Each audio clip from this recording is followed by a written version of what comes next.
Bah bonsoir, bah bonjour, ça dépend heure à laquelle vous allez suivre la danoise. Bambote ebele bisika biso bizwi bino. Ba condoléances na famille ya mwasi ya Matou Samuel. Na ba oyo nyonso bazali vraiment koyoka pasi elongo na Matou Samuel. Ba shalom ebele na ba homme de Dieu. Et puis, bah, condoléances na ba chantre de l'Éternel. Voilà, ba yenge, na bandeko na biso, ya église ya PV ya Longo. Et puis, tolobi, merci, merci, merci. Toi, ça qui dit là, na ba chef coutumier na biso. Ba o bazaka toujours na biso. Boboto, bondeko, na bandeko na biso ya catholique. O ya biso pe tobosa na bango te. Ba salam alaikum. Bisika bizui bango bandeko na biso ba musulman. Bandeko na biso toye to analyser extrait ya makambo o eleki na sortie ya corps ya mwasi ya Matou Samuel. Na kozala vraiment professionnel te. C'est juste nazozo ba vidéo ba image par-ci par-là. Na ba o bazaki sur place na kin biso tozalaki te. To analyser et puis voilà, tout ça va commentaire. Nous serons un peu, un peu terre à terre. Hein? Ce n'est pas vraiment banalisme, très profonde. Non, non, non, non, non, non. Parce que voilà, on va parler, on va un peu parler. Voilà. Binomo boye bozana se sous les baobas. Il y a la danoise, voilà. Moi, kopati, na café, hein. Tout ce qui wana lelo. Tala katoza matanga corps et uti ko bima eza pasi na ba famille ya mama Kapi ba uti ko bungisa mwana bango muke azala msuba na kotala yeba koza na pela msu na moins de 30 ans pardon na moins de 35 ans vraiment mwana bango muke eza vraiment triste yango wana tozwa ka leçon tozwa vraiment leçon voilà et puis na partir ya vidéo oyo toyebi ke Matou Samuel atalaka biso wana pe toyebi yango topese conseil na video oyo asunga biso asunga peuple congolais lokola ye aza na soto obenga yango pe malchance ko pe chance ya kokufelaka basi cette fois-ci Matou Samuel il faut asunga biso bon to kende nanu mwa muke totala réaction botala Matou Samuel ndenge akomi pembe akati suki ni propre pona azoya na sorti ya corps ya mwasi na ye est-ce que eza normal twende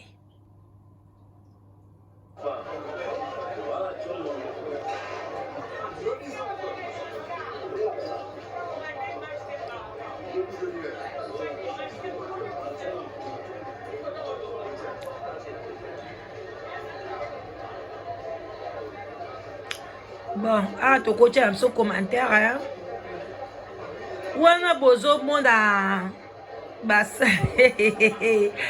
frère Patrice, hein. Ye wana, ye pa ye. Aye o balati bleu, hein. Balati penda ba bleu. Ba yo kaneki balata nde bleu. En tout cas bibemba ki ça c'est comme makambo balati bleu. Mai ya boulot. Qui j'ai ça ma cambo et faire Patrice Alati bleu, cravate et koti. Donc voilà. Baye na sorti du corps, hein. Il y a maman la biso Kapi. To bat vraiment balati bleu, hein. Na tchaki yango maka liboso te mais en voyant comme ça avec l'inspiration, vraiment faut pas expliquer biso poani ba poni balata couleur ya bleu. Couleur ya bleu et la kisi nini na matanga. Voilà. Est-ce que tu as besoin de rotala batu bazo s'embrasser boye comme si baye na bango matanga te? On fait passer ça ou bien dengeni. Congo de makam. Wa baningana pasi bino boke iko lalae. To le ki sa parti oyo hein. Matou Samuel banda wemba nzembo hein.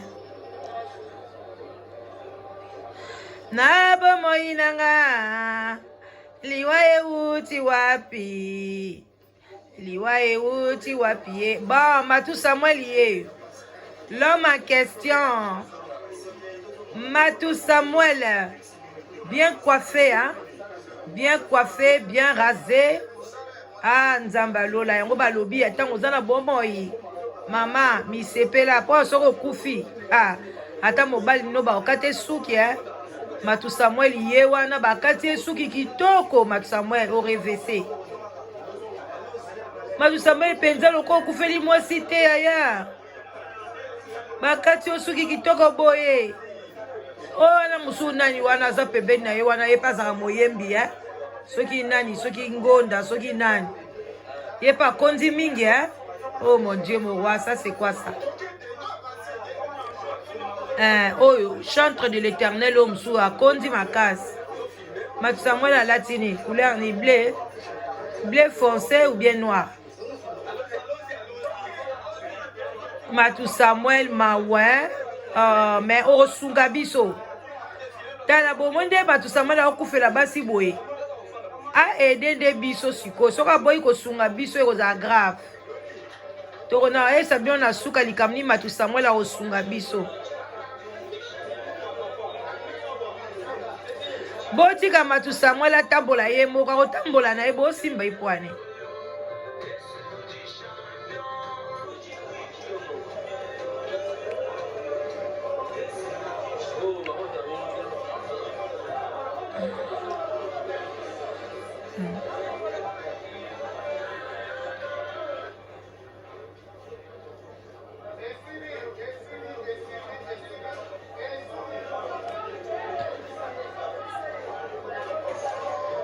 Bitumbe bimi bandeko na ngai balingi te famille ya Matou Samuel bakota na kati bakende kotala corps bango balingaki bango bakota na Matou Samuel balobi il paraîtrait bakata batu manzaka na basuki famille ya Matou Samuel basiliki makasi balobi 7 fois-ci 8 fois-ci 9 fois-ci Matou Samuel akokata suki na manzaka ya mutu te.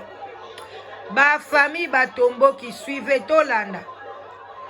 7 fois-ci, 8 fois-ci, 7 fois-ci. Matou Samuel balo penza papa soki yom toliaka basi na yo. Ai kapia kangamio na kingo famille etomboki.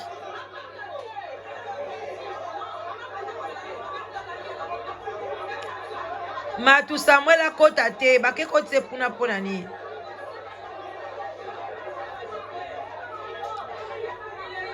Ebembe komi na basoda bandeko.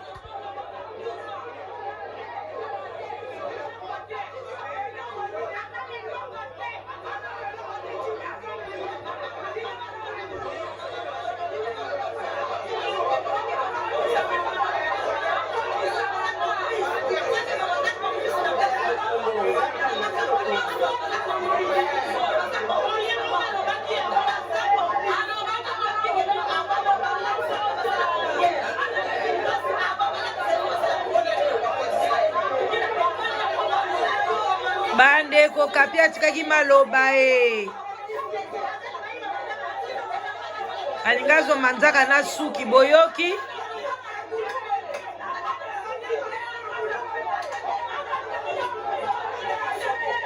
bandeko soka zaki na besoin manzaka na suki asa azwaki yango kutukala bino bokanisa kozwa yango lelo.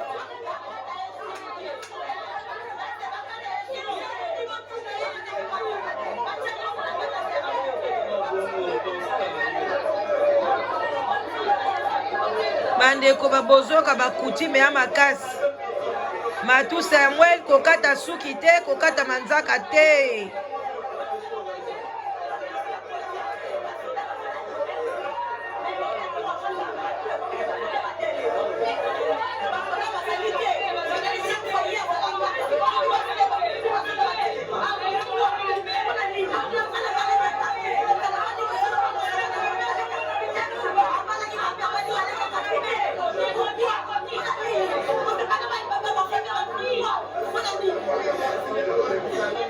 Mbutu ebimi makasi. Mama Micheline Chabani tika ba moral na yo ane pola pardon hein.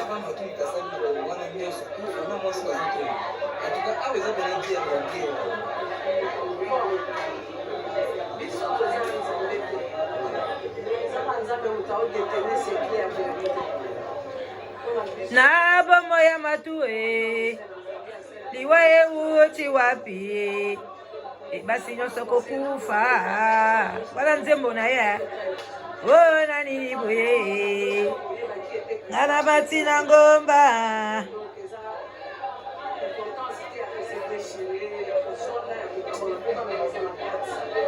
na bomo ya matue liwa uti wapi.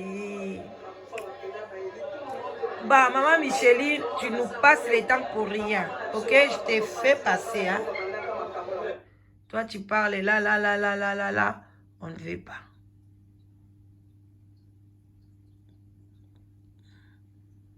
Et pour tout qui n'est pas place, nous autres, nous allons exposer les Kogozali Kolanda Bisuna Passina Mawa.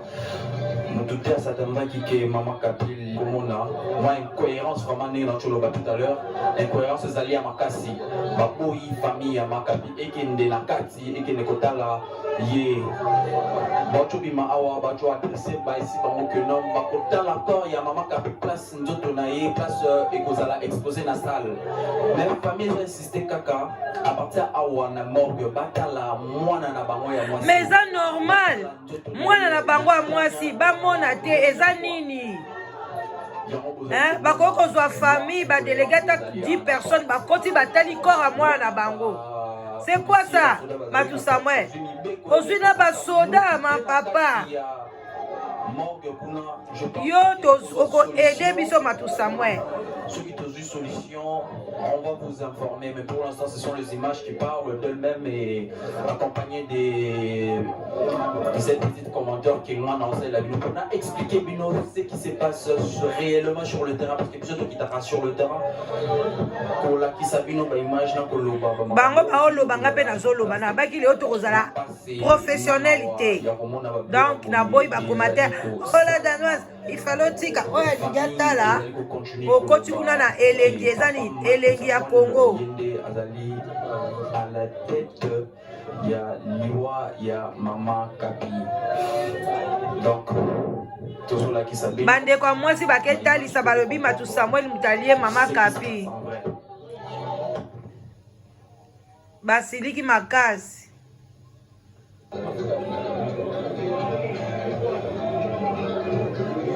Voilà. Wana bazali bato ba mema corps ya Maman Kapi pour déposer na kati ya le loka ba blé hein blende makam passeport na yego dala exposé na salle na Chaumba Charles les écoliers miséricorde salle miséricorde là en Chaumba en face à Ifasik on a décor ya Maman Kapi kozala exposé et pour l'instant toujours balancer bino ka ba image pour awa ngana so signaler bino que famille et bazali na kotomboka famille bazali kotomboka ah to senga kaka nzambe alekisa makambo yo bien.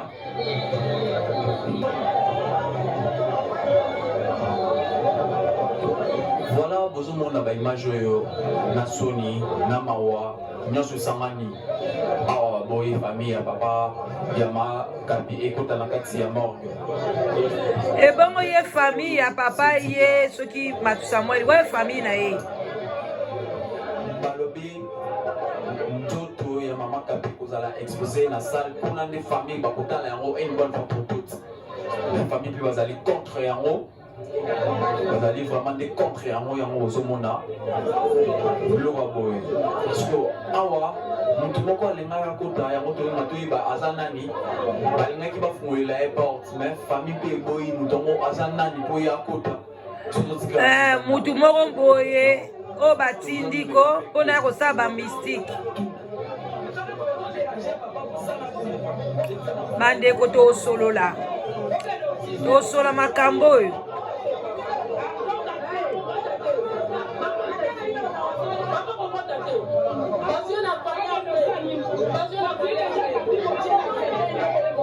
voilà wana ezali papa mwasi mwasi, papa mwasi, baboye pe akota.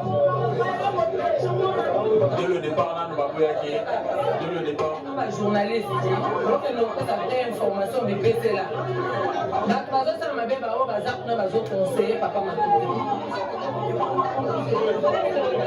Matou, Matou,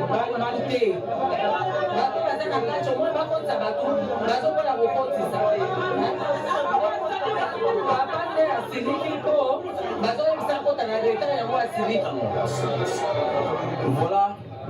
Oh, papa penza ya papa Matou ya nani ya Kapi akoti te amoni te ndeni mwana balati bakoti na kati ya cercueil.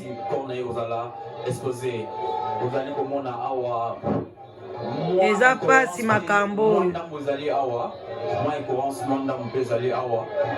toujours l'accepter nos images biso plutôt comprendre on a bino et longo et puis to boye bande ni to ko expliquer bino ce qui s'est réellement passé ici parce que nanga ina bino parce que to juna vraiment pas vraie raison tenir pourquoi pas mes aussi na ba point boye voilà quand il y a maman Kapi ya les autres qui ndekokota na corbillard les autres qui ndekokota na corbillard. La mort est déjà frappée, la mort a frappé. L'ange de la mort a frappé. C'est triste, oh mon Dieu, c'est vraiment triste, Seigneur, mon Dieu, mon roi Nzambe. Maman Kapi n'est plus. Inconsolable. Liwata moya qui signe la gâté. Yele comme Lima Kapi. Je vais comme la maïté comme la yo. Na ba image a bonne to tiki la bino butala. Tokolanda ko o ti place ko kende e ko zala exposé. Yango tozolanda yango malembe sina chauma na salle des écoliers. Le score ya Maman Kapi et ko zala exposé. Voilà. Sur ce, moi je dis un grand merci au prêtre ici. Mbele ma pro notre cabine là image yo.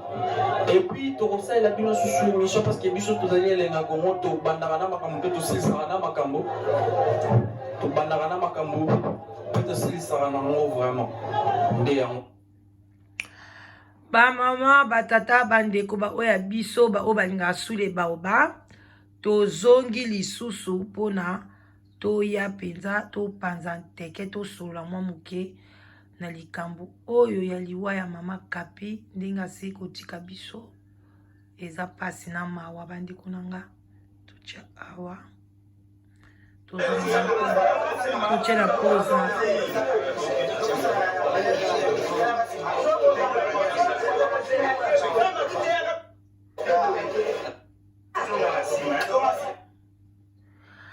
bon bandeko na ngai ba o balinga sule baoba eza pasi na mawa komona papa soki Matou Samuel ndenge papa te papa kaka ndenge vraiment makambo ekweleli boye eza vraiment non to yoka ngona na mokili te bon nga vraiment banda na koli sans vous mentir na yoka te ke tata mobo akufela basi misato akufenda ba copine na ba fiancé donc Matou Samuel vraiment nzembo ayemba kaka ngai na mati na ngomba kolu kelongi na yawe na makasi na nga amata kaka soki na ngomba soki na nini mais balo bandeko na ngai Matou Samuel conseil biso tozopesa yo na sule baoba kolemba te Matou Samuel il faut bala lisusu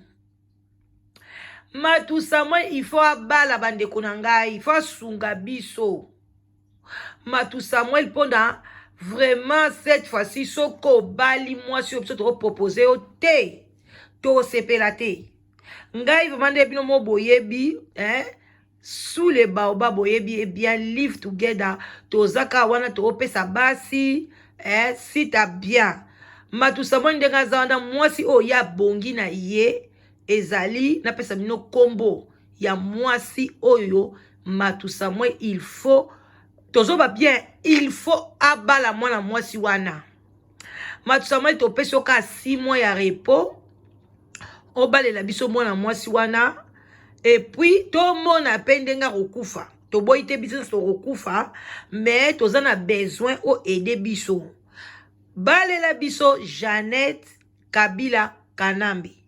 Moi, si vous pone lio ye wana matu Samuel. Donc, tu ozo lela wana, tango kosisa ko lela, moi si oto pone lio, to lingio lisusu te o, oyeli biso o te, ba raison, o ya kufi paska zaki munene, o na pe mi bale, akufa ki munene. Jeannette aza munene te. Jeannette Kabila Kabange azali munene te. Yango biso to pone lio ye, o bala ye, biso sule baba to koya pe na feti wana. To ya opesa mino ta kado ata ya fololo. Bande konangai eza pasi na mawa komona bamakambo ya boye. Tozwa ba leçon et puis basali na nzambe bande ko to sambela na bosolo. Parce que mokilo ekoleka. Soki ata lelo matu Samuel yende mutu azosala makambo ndengwana. Mais lobi epa otika na mokili te. Mokilo eza ya mutu te. Mutu mota kobeta tolo mokili nanga, ba voiture nanga, ndaku nanga, ba parana biso pe bazaka na bandaku, bakunda bango bandaku etikala, biso pe lelo tokomi na bandaku, lobi pe toko bakunda biso biloko ekotika do, na mokilo eza na tina moko te oboma muninga avant, po na yo olobake yo kotikala, okotikala pe tema, soki ba yo matu Samuel yo mutu, osali makamba boy, ye osala makamba boy, ye baka otikala te. Mais biso toza na besoin na yo. Obala Jeannette Kabila Kanambi. Oko balie mukolo paf. Oko bala ye nde yango biso to sepela mwasi to ponelio. Komeka ko simbela biso lisuku ba mwasi moko te a congolaise. O soki nani non. En tout cas ba mama ba papa ba ndeko ba famille botala elongi ya matu Samuel malamu. Oya kondima ndeko nake ko bala ye etali ye. Mwasi wa bongi na ye ezali Jeannette Kabila Kabange. Vraiment bandeko nanga botika la malamu. Bino mo boye bina lobayi ke video oyo etali yo te muto kotia commentaire. Video oyo etali eza ya Samuel. Eza ya matu Samuel. OK? Koya kotiela nga commentaire te o la danoise osali bosai boye non. Nga na ozela ka commentaire ya mutu moko ya matu Samuel. Point barre. Boyoki botika la malamu. Bye bye.